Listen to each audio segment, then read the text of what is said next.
What's going on, everybody? Jake here from fullyequippedgolf.com, and today I'm going to walk you through what is in my golf bag.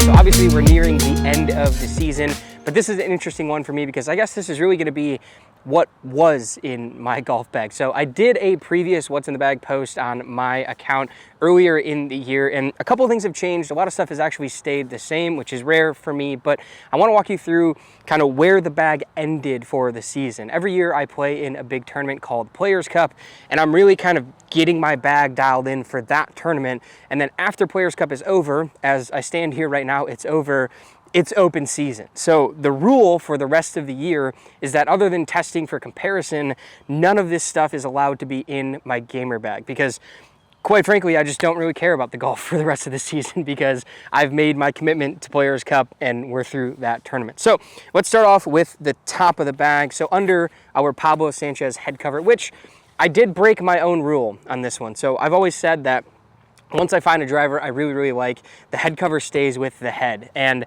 I carried this head cover over from the regular Triple Diamond when I switched to the Triple Diamond Tour Draw. So this has been a very interesting switch for me, but a miraculous switch, I'll call it. So I do have a heavyweight in the front. We've got 10 grams in the front, 2 grams in the back. It's set to neutral standard. I use all fit adapters, but I haven't made any adjustments. This is just the stock 9-degree head. The reason I switched to this over the TD was it really does just bring the start line a little bit more left. So with the TD, I was able to fade it, I was able to draw it, but I wasn't quite able to hit the right start line that I was looking for visually. So I would lose it out of sight for a couple of shots around, and that got to the point where I was nitpicking it, but it was just a little bit annoying. So I threw the TD on my Diamana D Limited that I've absolutely loved using, and it solved that issue. It was really as simple as that. The profile is the same, the look is the same, the visual is the same, but it allowed me to bring that start line value just a little bit more to my left side as a right-handed golfer, and it solved all my problems. You can ask Johnny Wonder if you want. You can ask anybody that's played golf with me in the last 2 months. This thing is quite phenomenal in my hands, and it's going to be really hard to knock this out of the bag. I'm also going to be very sad that I have to ditch it for the rest of this year. On top here, we've got a Super Stroke Revel Comfort. I will talk about my grips in a minute. And then moving down, we ended up somehow with an actual fairway wood in the bag. So this is under a Swag Goulet head cover, and this is the Wilson Carbon. This is a 4-wood at 16.5 degrees of loft, and I have this built up with a UST Link PowerCore Blue prototype 7TX, and then we've also got a very special Super Stroke grip on here that a lot of you have been complaining about missing, but more to come on that one in the future. The reason I went with the Wilson, to be perfectly honest with you, is it sounds phenomenal when you hit it. The sound this thing makes reminds me of like a combination of the crack of a really well hit wooden bat, like off of a major leaguer. Like we're talking like Shohei style sound off of the bat. And then it did everything that I needed it to do. It's very easy for me to hit this off the deck, which is a huge problem that I have with fairway woods. And then adapting it to be able to hit off the tee was really easy. I can work it off the tee as well, which has been super cool. And then when I go after it and I try to get that really long shot into a par 5 out of it with a big massive draw, it does that, and I don't really have to work at it. The weird thing is, in this combination, I do play it a little bit short too. This is at like 42.25. This thing came out at like C9, so it's super lightweight, but it works, so I'm not gonna mess with it. And then we move into a couple of hybrids, and they are the same exact build at a different length. So this is a Ping G440. This is a 3 hybrid at 20 degrees of loft, set to standard. Ventus Velocore Plus HB red in this with a Super Stroke Revel Comfort on the 3 hybrid. We've got our Canadian. This is an inside joke that takes too long to explain. And then we also have a 5 hybrid. Now this one is the one that's really interesting.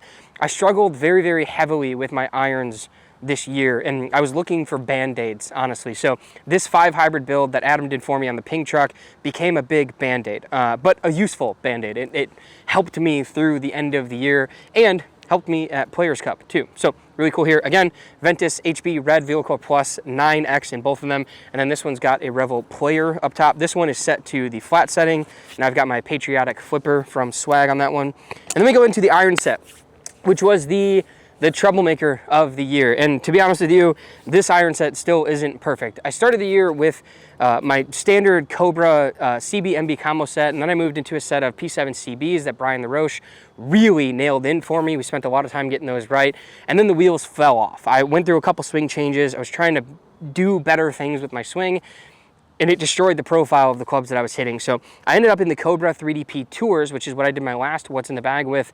And as I started to get more comfortable with my game and hit my irons better, the Cobras went way too far. We're talking 187 yard 7-irons. So I had problems gapping the bottom end of my bag, which became its own issue. So I went through a bunch of things until I landed in these. I had a set of Callaway TCB 24 Raws sitting in my garage. So I built them up with some Modus 120X and some Super Stroke Revel players on here. They are cut to standard length, so technically they're a little bit over standard length, but these have been a big problem solver. The reason I went to these actually is because the Callaway AI 150s became my favorite iron of the year. I loved those irons, but I ran into the same problem as the Cobras. They started to go too far once I got more comfortable and once my swing was getting better. So I looked at the profile of the AI 150 and I realized that they had said it's kind of just a bloated TCB. So here we are with a TCB, and would you know it, it worked out very, very well. So I've got those from 5 down to the 10 iron, and these have some fun ferrules on them. They're called fun size. So like each one of them is a mimic of the colors of a candy. That's fun. It's always fun to throw ferrules on there, you have to. And then we go into the coolest set of wedges that I've ever owned. It's not even close. So this is a set of Cobra King Tours. We've got Super Stroke Revel elements on all 3 of these, Modus 125 wedge in the 50 and the 56, and then a BGT ZNE, of course, in the 60. But these are super special because they are raw heads that were custom ground for me by Jose Mirafor, who is an underrated, understated mystery wedge wizard. The guy is amazing. He really knows what he's doing when it comes to this, and he's trained a bunch of people. He trained under some really famous wedge people, and he did this set of wedges for me, which will be shown in a video that's coming up soon. You guys will actually have a chance to win your own set of custom ground wedges from Jose, so stay tuned for that. But I've got a 58V, a 56 7W, and a 67T. So I love the T grind. We went a little bit aggressive on the custom grind of this. This was really, really built for super tight conditions where getting into the turf is a little bit harder, so it's a little bit sharper. I wouldn't use this so much here at home, but we built this for very, very specific conditions. It's a creativity masterpiece, basically, this wedge is. It's so easy to use when it gets tougher to be creative. So for me, when it gets tougher to be creative is when it gets tighter, not softer. I play in soft conditions pretty much all year here outside of Chicago. The 56, we just did a little bit of heel and then trailing edge relief on to make it a little bit quicker to exit through the bunker. And then on the 50, we just did a little bit of heel and toe grind just because I get a little steep. We put kind of a leading edge, a little bit more leading edge bounce on there too to just get it in and out of the turf a little bit quicker on those full shots. But these wedges are absolutely amazing. I think they're very understated in the marketplace. You obviously don't think of Cobra when you think of wedges. We all know that. There's nothing wrong with it. It's just a statement, but this is my favorite set of wedges I've ever owned, and it's definitely the coolest set of wedges I've ever owned. So out here at home, I mentioned that custom 60 can get a little bit aggressive. So I do have another 60 in the bag, which is kind of my standard gamer. This is the same head. It's a 60T, but with no custom grind. So this one has a Nippon Modus 125 wedge, Super Stroke Revel element, and the other thing about my wedges is that I play them all at roughly the same length. So they're all cut very, very close to each other. Like there's minimal differences in the length. Like it's honestly a mental thing. Like I don't really even measure it on the ruler. I measure them all to the same length, and then I kind of just adjust the cuts just ever so slightly. But it's something I've done for a while. I don't really know why, if I'm being honest, but it works. It works really well, actually. So this is just a regular 67T, and this is plenty for me to use here, soft conditions. I can open it up. I can do whatever I need to do with this. I can hit little bump runners. I feel very, very confident in this ability in my hands to get to and through the ball exactly how I need it to. All right, so last club in the bag. Now, I did a What's in the Bag earlier this year, and I mentioned that I've used a Toulon Chicago with a BGT stability and a Super Stroke 1.0 P17 basically for the last like 4 or 5 years. I've had a version of that putter. I've built replicas of that putter. I have backups of that putter. And I mentioned that I would love a Toulon Chicago with a sight dot. I was lying to you guys in that video because I had a 2-on Chicago with a sight dot. They've let me show this. They're okay with me saying this on camera. So underneath my swag Chicago style hot dog head cover is the latest iteration of the 2-on Chicago. So it's got this beautiful kind of piano black finish. It has a Chicago theme to it, obviously. And it has this lovely, lovely sight dot up top. So it's a double bend blade profile, which gives you just a tiny bit of toe hang. I think it's more face balance than anything, but it's got a tiny little bit there.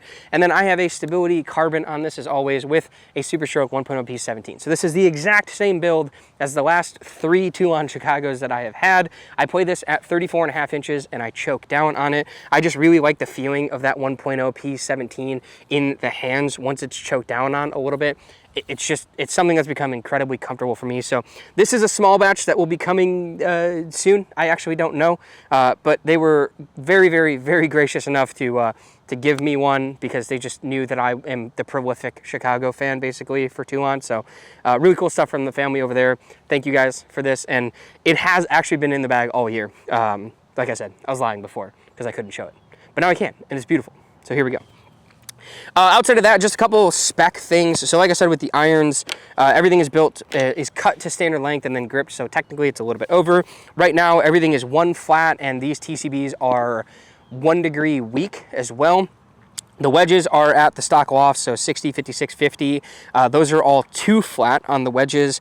Right now for gloves, I've been rocking the Mizuno. I think I got one backpack here too. Yeah, so the Mizuno glove has been great all year. They were kind enough to just send me a bunch at the beginning of the year. So that's the glove I've been playing. It's very comfortable. It lasts a lot longer than you would think, actually, because it's not a super thick, like heavy glove. What else we got? On the side, I've got my Bushnell Pro V something. My Bushnell Pro X3 Plus. It's great. Bushnell's the best.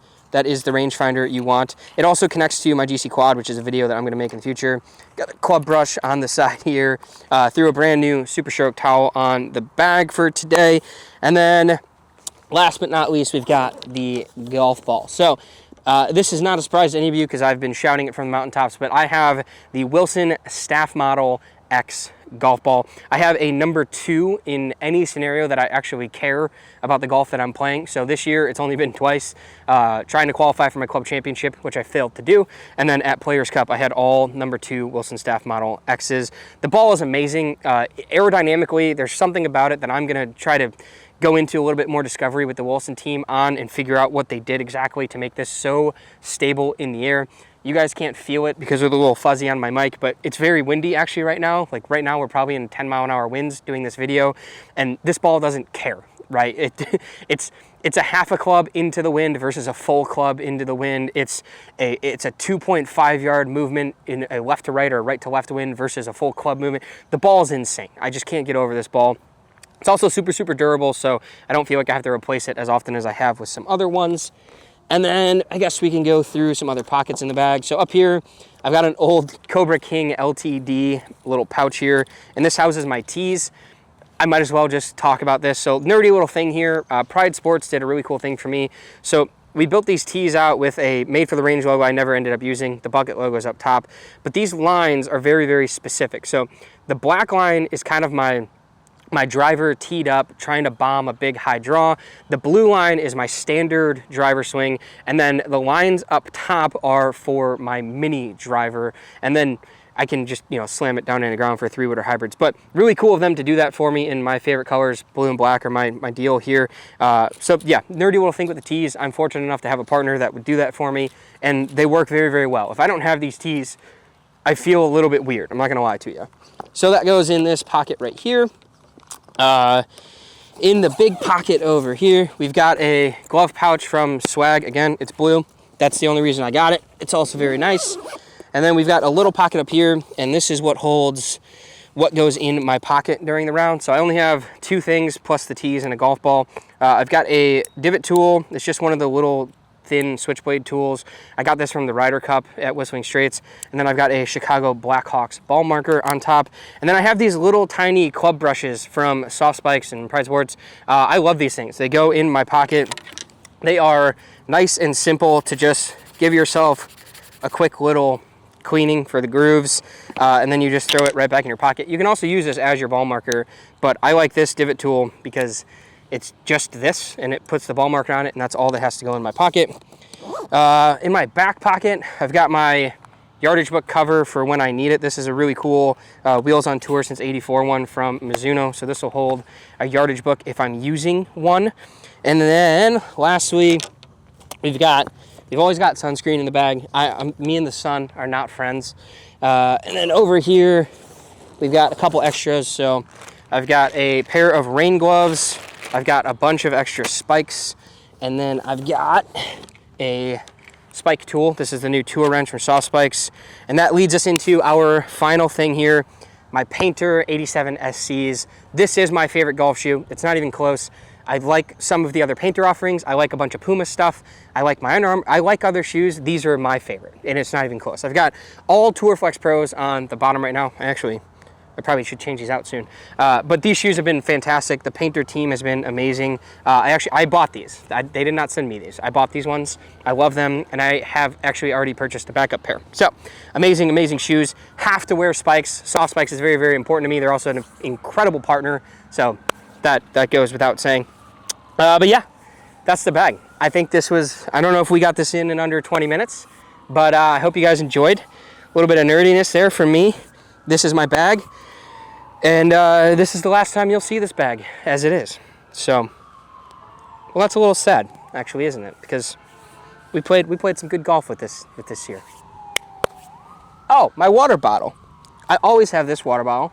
It's full of all the stickers from the 2 ounce small batches. Not important, but yeah, water. Drink it. It's healthy.